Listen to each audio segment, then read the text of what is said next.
ସେଥିଲାଗି ବାଟରେ ମଧ୍ୟ ଏଇ ପଞ୍ଚବଟୀ ଅରଣ୍ୟ ପଡ଼ିଲା। ଏହି ପବିତ୍ର ଜାଗାଟି ହେଉଛି ନାସିକ ପାଖରେ ପଞ୍ଚବଟୀ ଅରଣ୍ୟ।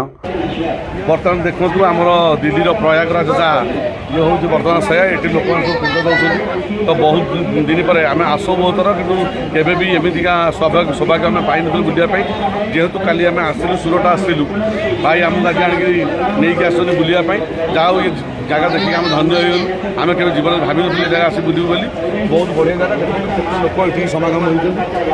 ଏଠି ସମସ୍ତେ ପ୍ରାୟତଃ କିଏ ପିଣ୍ଡଦାନ କରୁଛନ୍ତି, ସବୁ ଗାଧଉଛନ୍ତି।